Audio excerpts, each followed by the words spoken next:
എനിക്കൊരു മിസ്അണ്ടർസ്റ്റാൻഡിങ് ഉണ്ടായിരുന്നത് വളരെ റീസെൻ്റായിട്ടാണ് ഞാൻ ആക്ച്വലി മനസ്സിലാക്കിയെടുത്തത്. ഇൻഫീരിയർ വീന കാവയുടെ പടമൊക്കെ നമുക്ക് എല്ലാവർക്കും അറിയാമല്ലോ. കോമണിലിയക് വെയിൻസ് ഡ്രെയിൻ ചെയ്യുന്നു, റൈറ്റ് സൈഡിൽ gonadal vein straight I V സിയിലേക്ക് ഡ്രെയിൻ ചെയ്യുന്നു, അഡ്രീനൽ വെയിനും സ്ട്രെയിറ്റ് ഐ വി സിയിലേക്ക്, renal vein obviously I V സിയിലേക്ക് ഡയറക്റ്റ് ഡ്രെയിൻ ചെയ്യുന്നുണ്ട്. ലെഫ്റ്റ് സൈഡിൽ ചെറിയൊരു ഡിഫറൻസ് ഉണ്ട്. ലെഫ്റ്റ് റീനൽ വെയിനിലേക്ക് ലെഫ്റ്റ് ഗൊണാഡൽ വെയിനും ലെഫ്റ്റ് അഡ്രീനലിൻ്റെ വെയിനും കൂടെ വന്ന് ഡ്രെയിൻ ചെയ്യാണ്. അപ്പോൾ ഇതാരാണ്? ഇത് ഹെപ്പാറ്റിക് വെയിൻസ് ആണ്. ഹെപ്പാറ്റിക് വെയിൻ എന്ന് പറഞ്ഞാൽ ലിവറിൻ്റെ ഓരോ സെഗ്മെൻറ്റ്സിൽ നിന്നും വരുന്ന വെയിൻസ് ആണ് ഹെപ്പാറ്റിക് വെയിൻ. അപ്പോൾ പോർട്ടൽ വെയിൻ എവിടെ? അപ്പോഴാണ് ഞാനത് ശ്രദ്ധിച്ച് നോക്കിയപ്പോഴാണ് എനിക്ക് മനസ്സിലായത് പോർട്ടൽ വെയിൻ ഇൻഫീരിയർ വീന കാവയിലേക്ക് ഡ്രെയിൻ ചെയ്യുന്നില്ല. എനിക്ക് ഇതറിയത്തില്ലായിരുന്നു. ഈ പിക്ചറിനകത്ത് നമുക്ക് കാണാം right side of the large intestine, small intestine എന്നൊക്കെ വരുന്ന ബ്രാഞ്ചസ് കളക്ട് ചെയ്തിട്ട് സുപ്പീരിയർ മിസെൻട്രിക് ആർട്ടറി ആയിട്ട് മുകളിലോട്ട് പോകുന്നുണ്ട്. ലെഫ്റ്റ് സൈഡിലുള്ള ട്രിബ്യൂട്ടറീസ് എല്ലാം കൂടെ ഇൻഫീരിയർ മിസെൻട്രിക് ആർട്ടറി ആയിട്ട് മുകളിലോട്ട് പോകുന്നുണ്ട്. ഇൻഫീരിയർ മിസെൻട്രിക് ആർട്ടറിയും സ്പ്ലീനിൽ നിന്ന് വരുന്ന വെയിനും കൂടെ ഒന്നിച്ച് ചേർന്നിട്ട് സ്പ്ലെനിക് വെയിനായിട്ട് മുന്നോട്ട് പോകുന്നുണ്ട്. സ്പ്ലെനിക് വെയിനും ഇൻഫീരിയർ മെസെൻട്രിക് സുപ്പീരിയർ മെസെൻട്രിക് വെയിനും കൂടെ ജോയിൻ ചെയ്തിട്ടുണ്ടാകുന്നതാണ് പോർട്ടൽ വെയിൻ. പോർട്ടൽ വെയിൻ ലിവറിലേക്ക് എൻ്റർ ചെയ്തിട്ട് ഓരോ സെഗ്മെൻറ്റ്സിലേക്കും ബ്രാഞ്ച് ചെയ്യുന്നുണ്ട്. പോർട്ടൽ വെയിൻ്റെ കൂടെ ഹെപ്പാറ്റിക് ആർട്ടറി ഓരോ സെഗ്മെൻറ്റിലേക്ക് അത് അത്ര തന്നെ ബ്രാഞ്ചസ് കൊടുക്കുന്നുണ്ട്. ആ പടം കാണിച്ചു തരാം. 80% ഓഫ് ലിവറിലേക്കുള്ള blood supply is given by portal vein. Portal വെയിനിൻ്റെ ബ്ലഡിനകത്ത് ന്യൂട്രിയൻസും ടോക്സിൻസും ഫാറ്റും നമ്മൾ കഴിക്കുന്ന ആഹാരത്തിൽ ഉണ്ടാകുന്ന ഓരോ സബ്സ്ട്രേറ്റ്സൊക്കെയാണ് പോർട്ടൽ വെയിൻ വഴി ലിവറിലെ ഓരോ സെഗ്മെൻറ്റിനകത്തുള്ള ഓരോ ഹെപ്പറ്റോസൈറ്റ്സിലേക്ക് കൊണ്ട് ചെല്ലുന്നത്. ഹെപ്പറ്റോസൈറ്റ്സ് ആണ് ലിവറിൻ്റെ ഏറ്റവും പ്രിഡോമിനൻ്റ് ആയിട്ടുള്ള സെല്ല്.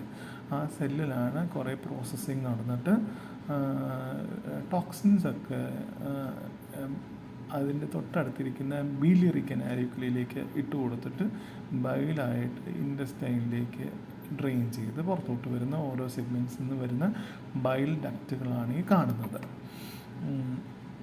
ഓക്കെ, അപ്പോൾ hepatic artery 20% of blood to the liver കൊടുക്കുന്നത് ഹെപ്പാറ്റിക് ആർട്ടറിയുടെ ബ്രാഞ്ചസ് ആണ്. Liver basically works in an hypoxic അല്ലെങ്കിൽ ഒരു എനോക്സിക് സിറ്റുവേഷനിലൊക്കെയാണ് ലിവർ വർക്ക് ചെയ്യുന്നത്. 20% ഓഫ് ബ്ലഡ് സപ്ലൈ മാത്രമേ ഹെപ്പാറ്റിക് ആർട്ടറി കൊടുക്കുന്നുള്ളൂ. പ്രോസസ്സിങ് കഴിഞ്ഞിട്ട് വരുന്ന ബ്ലഡ് ഇൻഫീരിയർ വീന കാവയിലേക്ക് പോകുന്ന ചാനലാണ് ഈ ഹെപ്പാറ്റിക് വെയിൻ എന്ന് പറയുന്നത്. Right hepatic vein, left hepatic vein, middle hepatic vein. ഇതാണ് ഈ പിക്ചറിൽ ഞാൻ കാണിച്ചത്. അപ്പോൾ പോർട്ടൽ വെയിനും ഐ വി സിയും തമ്മിൽ ബന്ധമില്ല എന്നുള്ളത് എനിക്ക് വളരെ റീസെൻ്റായിട്ടാണ് മനസ്സിലായത്. ഇനി ഒരു പിക്ചർ കാണിച്ചു തരാം. അപ്പോൾ ഈ പിക്ചറിനകത്ത് നമ്മൾ കാണുന്നത് 20% ബ്ലഡ് കൊണ്ടുവരുന്ന ആർട്ടീരിയൽ ബ്ലഡ് കൊണ്ടുവരുന്ന ഹെപ്പാറ്റിക് ആർട്ടറിയുടെ branch, portal vein 80% of the blood to the liver കൊണ്ടുവരുന്ന പോർട്ടൽ വെയിൻ്റെ ബ്രാഞ്ച്. ഇത് രണ്ടും കൂടെ മേർജ് ചെയ്യുന്നത് ഒരു blood filled single epithelium lined ആയിട്ടുള്ള ഒരു ക്യാവിറ്റിയിലേക്കാണ്. അതിൻ്റെ പേരാണ് ബ്ലഡ് സൈനസോയിഡ് എന്ന് പറയുന്നത്. സൈനസോയിഡ് ലിവറിൻ്റെ വളരെ വൈറ്റലായിട്ടുള്ളൊരു സംഗതിയാണ്.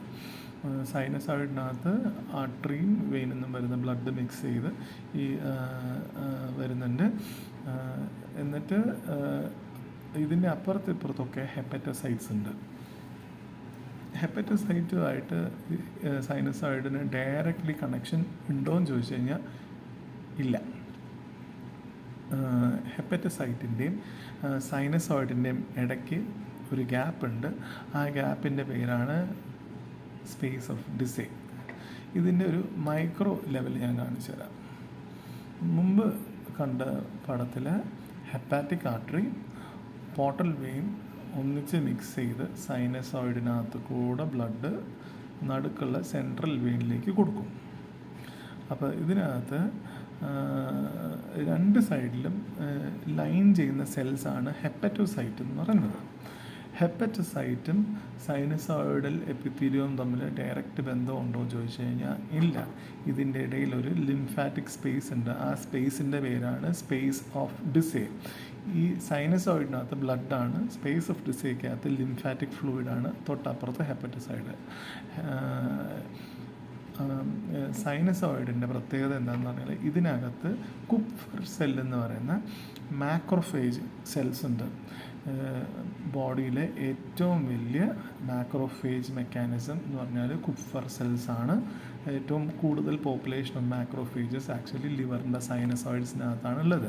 ബ്ലഡിനകത്തുള്ള ബാക്ടീരിയയും ടോക്സിൻസിനെയൊക്കെ കുപ്ഫർ സെല്ലും എൻഗൾഫ് ചെയ്യും. മാക്രോഫേജിൻ്റെ സൂഡോപോഡിയൊക്കെ വെച്ച് എൻഗൾഫ് ചെയ്ത് അതിനെ ഗ്രാനുലേറ്റ് ലൈസ് ചെയ്ത് കളയുന്ന പരിപാടികളൊക്കെയാണ് മാക്രോഫേജസ് ചെയ്യുന്നത്. ഇമ്മ്യൂൺ മെക്കാനിസംസ് ആണ് ഇതൊക്കെ. സൈനസോയിഡൽ എപ്പിത്തീലിയം അതൊന്ന് ശ്രദ്ധിച്ച് നോക്കിയാൽ കാണാം. സൈനസോയിഡൽ എപ്പിത്തീലിയത്തിൽ കുറേ ഗ്യാപ്സ് ഉണ്ട്. അതുകൊണ്ട് ലാമിനേറ്റഡ് സൈനസോയിഡൽ എപ്പിത്തീലിയം എന്നാണ് ഇതിനെ വിളിക്കുന്നത്. അതിന് ലൈൻ ചെയ്യുന്ന സെല്ലിൻ്റെ പേരാണ് laminated sinusoidal epithelial cell, LSEC എന്ന് പറയുന്നത്. അപ്പോൾ ഞാൻ പറഞ്ഞത് ലിവറിനകത്ത് ബേസിക്കലി ഉള്ള സെൽസിനെ കുറിച്ച് 80% ഹെപ്പറ്റോസൈറ്റാണ്. Liver cell ഹെപ്പറ്റോസൈറ്റാണ്. പിന്നെ ഉള്ളത് മാക്രോഫേജസ് ആണ്. അതിൻ്റെ പേരാണ് കുപ്ഫർ സെല്ല്. കുപ്ഫർ സെല്ല് സൈനസോയിഡിൻ്റെ അകത്താണ്. അപ്പോൾ ഇതിൻ്റെ സൈനസോയിഡിൻ്റെ പുറത്ത് സ്പേസ് ഓഫ് ഡിസൈലുള്ള സെല്ലിൻ്റെ പേരെന്താണ്? അതിൻ്റെ പേരാണ് സ്റ്റെല്ലൈറ്റ് സെൽ, അല്ലെങ്കിൽ ഇറ്റോ സെൽസ് എന്ന് പറയും, അല്ലെങ്കിൽ പെരോക്സിസോം എന്ന് പറയും. ഈ സെല്ലിനകത്താണ് ഫാറ്റ് സ്റ്റോറേജ് നടക്കുന്നത്. ഈ ഫാറ്റ് ലിവറിൻ്റെയൊക്കെ ഫാറ്റ് സ്റ്റോർ ചെയ്യുന്ന ഈ സെൽസിനകത്താണ്. ഈ സെൽസ് ട്രിഗേർഡ് ആകുമ്പം ലൈപ്പോടോക്സിസിറ്റി ഒക്കെ ഉണ്ടാകുമ്പോഴൊക്കെയാണ് ഈ ഫാറ്റി ലിവറും അതിൻ്റേതായിട്ടുള്ള സ്റ്റീയറ്റോ ഹെപ്പറ്റൈറ്റിസ് ഒക്കെ വരുന്നത്. ഈ സ്റ്റെല്ലൈറ്റ് സെൽസിൻ്റെ ആക്ടിവിറ്റി കൊണ്ടാണ്. ഇനി ലിവറിൻ്റെ ഒരു പ്രത്യേകത എന്താണെന്ന് മനസ്സിലാക്കണമെന്ന്, ഇതിനകത്ത് സിംഗിൾ ലെയർഡ് എപ്പിത്തീലിയം, അപ്പുറത്തും ഇപ്പുറത്തും സെൽസും വളരെ നേരിയ തോതിൽ ലിംഫാറ്റിക് ഫ്ലൂയിഡും ബ്ലഡും മാത്രമേ ഉള്ളൂ. ആക്ച്വലി ഇതൊരു ഓൾമോസ്റ്റ് ലൈക്ക് ഒരു ഫ്ലൂയിഡ് സ്റ്റേറ്റ് ആണ്. കോൺസ്റ്റൻറ്റ് ഇൻഫ്ലമേഷൻ വരുമ്പം ഈ സ്പേസ് ഓഫ് ഡിസൈൽ ഈ സ്റ്റെല്ലൈറ്റ് സെൽസിൻ്റെയൊക്കെ ആക്ടിവിറ്റി കാരണം കൂടുതൽ ഇലക്ട്രോൺ ഡെൻസ് പ്രോട്ടീൻസും ഫൈബ്രോട്ടിക് മെറ്റീരിയൽ വന്ന് കൊളാജനൊക്കെ വന്ന് ടൈപ്പ് 2 കൊളാജനൊക്കെ വന്ന് ഡെപ്പോസിറ്റ് ചെയ്യുമ്പോൾ ഈ ഗ്യാപ്പൊക്കെ കുറേ കൂടെ തിക്കുണ്ടാവുകയും സൈനസോയിഡൽ എപ്പിത്തീലിയത്തിൻ്റെ ലാമിനയൊക്കെ അടഞ്ഞു പോവുകയും അതിലൂടെ അങ്ങോട്ടും ഇങ്ങോട്ടുള്ള കമ്മ്യൂണിക്കേഷൻസൊക്കെ വളരെ വിരളമാവുന്ന ഒരു കണ്ടീഷനെയാണ് hepatic fibrosis which leads to cirrhosis എന്ന് പറയുന്നത്. അപ്പോൾ ബേസിക്കലി ഈ ബേസൽ മെംബ്രെയിനകത്ത് ഇലക്ട്രോൺ ഡെൻസ് ഡെപ്പോസിറ്റ്സും ഫൈബ്രോട്ടിക് ആയിട്ടുള്ള ഈ കൊളാജൻ ഫൈബേഴ്സൊക്കെ വന്ന് ഡെപ്പോസിറ്റ് ചെയ്യുമ്പോഴാണ് ലിവർ സ്റ്റിഫാകുന്നു, ഹാർഡാകുന്നു, ലിവർ കോസ് ആകുന്നു എന്നൊക്കെ പറയുന്ന ലിവർ ഡിസീസ്, ക്രോണിക് ലിവർ ഡിസീസിലേക്ക് പോകുന്നത്. ഈ പിക്ചർ തന്നെയാണ് നമ്മൾ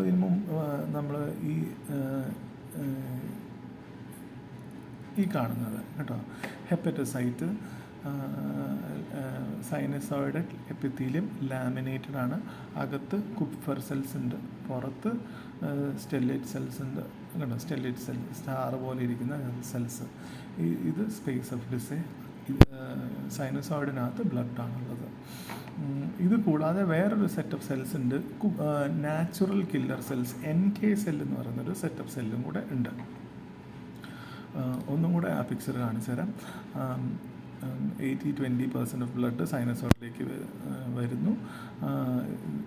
ഇതിൻ്റെ ഇൻട്രാക്ഷൻസ് ഒക്കെ കഴിഞ്ഞിട്ട് സെൻട്രൽ വെയിനിലേക്ക് ഡ്രെയിൻ ചെയ്യുന്നത്. ഈ സെൻട്രൽ വെയിൻ ഡ്രെയിൻ ചെയ്തതിന് ശേഷം അത് ഹെപ്പാറ്റിക് വെയിനിലേക്കാണ് പോകുന്നത്. ഹെപ്പാറ്റിക് വെയിനാണ് IVCയിലേക്ക് ഡ്രെയിൻ ചെയ്തിട്ട് ബ്ലഡ് തിരിച്ച് ഹാർട്ടിലേക്ക് എത്തുന്നത്. ഇതാണ് അതിൻ്റെ ഒരു ഡയറക്ഷൻ നടക്കുന്നത്. അപ്പോൾ ഈ ഹെപ്പാറ്റിക് വെയിനിൽ ത്രോംബസ് വരുന്ന കണ്ടീഷനാണ് ഹെപ്പാറ്റിക് വെയിൻ ത്രോംബോസിസ് എന്ന് പറയുന്ന.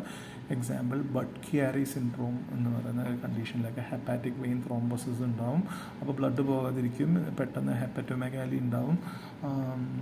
ഭയങ്കര പെയിൻഫുൾ ആയിട്ടുള്ള ഒരു കണ്ടീഷനാണ്.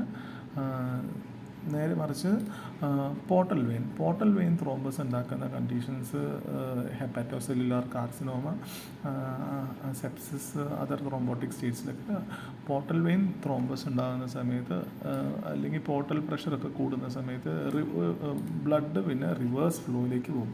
പോർട്ടൽ വെയിൻ അടഞ്ഞു തുടങ്ങുമ്പോഴത്തേക്കും പോർട്ടൽ വെയിനിലെ ഡ്രെയിൻ ചെയ്യുന്ന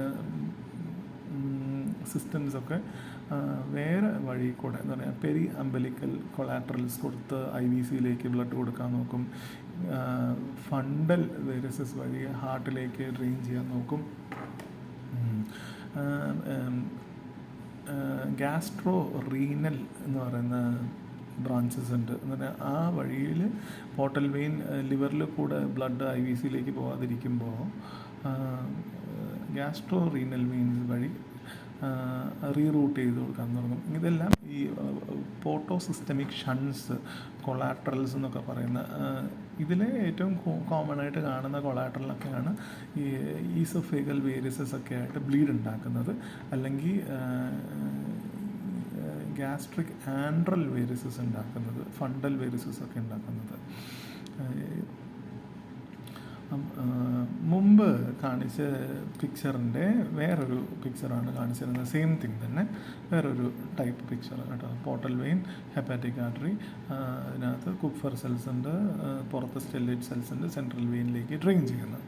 ഓക്കെ, ഇത് തന്നെയാണ് അടുത്ത പിക്ചറിലും കാണാൻ പോകുന്നത് കേട്ടോ. ഇതാണ് ഹെപ്പാറ്റിക് സൈനസോയിഡ്. ഈ കാണുന്നതൊക്കെ ഹെപ്പാറ്റോസൈറ്റ്സ് ആണ്. ഇതെല്ലാം ഡ്രെയിൻ ചെയ്യുന്നത് സെൻട്രൽ വെയിനിലേക്കാണ്. അതിനകത്ത് ബ്ലൂ കളറിൽ കാണുന്നതൊക്കെ കുപ്ഫർ സെൽസൊക്കെയാണ് ഈ കാണുന്നത് കേട്ടോ. അപ്പോൾ ഇതിൻ്റെ ഒരു ഇലക്ട്രോൺ മൈക്രോഗ്രാഫ് കാണിച്ചു തരാം. Electron micrograph. അപ്പോൾ ഇതിനകത്ത് ഒന്നും കൂടെ നോക്കിക്കഴിഞ്ഞാൽ കാണാം സൈനസോയിഡൽ എപ്പിത്തീലിയം, ലാമിനേറ്റഡ് സൈനസോയിഡൽ എപ്പിത്തീലിയത്തിൻ്റെ ന്യൂക്ലിയസ് ആണിത്. ചുറ്റും കാണുന്നത് ലാമിനേറ്റഡ് കണ്ടോ, laminations of the sinusoidal epithelium. അതിൽ കൂടെ കമ്മ്യൂണിക്കേഷൻസ് നടക്കും. ഇത് ലിംഫാറ്റിക് സ്പേസ് ഓഫ് ഡിസൈ. അതിന് ചുറ്റുമുള്ളത് ഹെപ്പറ്റോസൈറ്റ്സ് ആണ്. ഇത് ഹെപ്പറ്റോസൈറ്റിൻ്റെ മൈറ്റോകോൺട്രിയൊക്കെയാണ്. ഒരു ഹെപ്പറ്റോസൈറ്റിനകത്ത് 80,000 to 1 lakh മേലെ മൈറ്റോകോൺട്രിയ തന്നെ ഉണ്ട്. ഒരു പിക്ചറും കൂടെ കാണിച്ചു തരാം. ഇത് ഇലക്ട്രോൺ മൈക്രോഗ്രാഫാണ്. Same thing. ബ്ലഡ് സൈനസോയിഡിനകത്ത് കൂടെ പോകുന്നു. ലാമിനേറ്റഡ് ആയിട്ടുള്ള സൈനസോയിഡൽ എപ്പിത്തീലിയമാണ് കാണുന്നത്. ലാമിനേഷൻസ് എന്തോരം ലാമിനേഷൻസാന്ന് നോക്കി. ഈ ലാമിനേഷൻസിന് ഒരു പ്രത്യേകതയുണ്ട്. ഇതിൻ്റെ സൈസ് അനുസരിച്ചിട്ട് മോളിക്യൂൾസ് അങ്ങോട്ടും ഇങ്ങോട്ടും പോകും. മാത്രമല്ല ഇതിൻ്റെ പുറത്ത് നിൽക്കുന്ന സ്റ്റെല്ലൈറ്റ് സെല്ലിൻ്റെ സ്യൂഡോപോഡിയ വെച്ചിട്ട് അതിൻ്റെ ടോൺ കൂടുന്ന അനുസരിച്ച് ഈ ലാമിനേഷൻ്റെ ഓട്ട വലുതാക്കാനും ചെറുതാനും ഒക്കെ പറ്റും. അതനുസരിച്ചിട്ട് ഒരു സെലക്റ്റീവ് സീവിങ് മെക്കാനിസം ഉണ്ട്. ഈ കിടക്കുന്നത് കുപ്ഫർ സെല്ലാണ്. സൈനസോയിഡിനകത്തുള്ള കുപ്ഫർ സെൽസാണ് കാണുന്നത് കേട്ടോ. മാക്രോഫേജ് സിസ്റ്റം എന്ന് പറഞ്ഞില്ലേ, ഇത് ഹെപ്പാറ്റോസൈറ്റാണ്. ഹെപ്പാറ്റോസൈറ്റ് വേറൊരു പിക്ചറും കാണിച്ചു തരാം. സൈനസോയിഡ്, അതിനകത്തുള്ള ലാമിനേഷൻസ് ആണ് കാണുന്നത്. ഇത് ഹെപ്പറ്റോസൈറ്റാണ്. സൈനസോയിഡും ഹെപ്പറ്റോസൈറ്റിൻ്റെ ഇടയിലുള്ള space of Disse, lymphatic space ആണ് കാണുന്നത്. വീണ്ടും സെൻട്രൽ വെയിനിലേക്ക് സൈനസോയിഡ് വഴി ഡ്രെയിൻ ചെയ്യുന്നു. കുപ്ഫർ സെൽസ് സൈനസോയിഡിനകത്ത് കിടക്കുന്നു. ചുറ്റും നിൽക്കുന്നത് ഹെപ്പറ്റോസൈറ്റാണ്.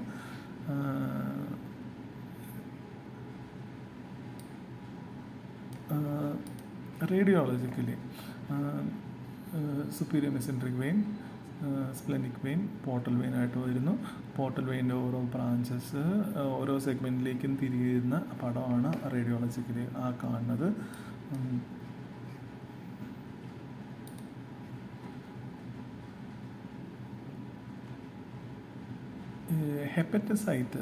ഹെപ്പറ്റോസൈറ്റിൻ്റെ ഓരോ അറ്റത്ത് എന്ന് പറയുക ഓരോ അപ്പിക്കൽ റീജിയനിൽ ടൈറ്റ് ജംഗ്ഷൻസ് ഉണ്ട്. ആ ടൈറ്റ് ജംഗ്ഷൻസിൻ്റെ ഇടയിൽ നിന്നാണ് ഈ ബീലിറി കനാലിക്കലെ ബൈൽ ഉണ്ടാകുന്ന കനാലിക്കലെ പുറത്തോട്ട് വരുന്നത്. അപ്പം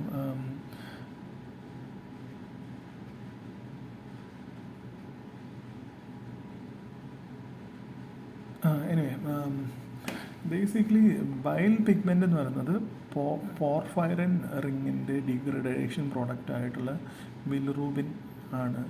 ബിലിറൂബിൻ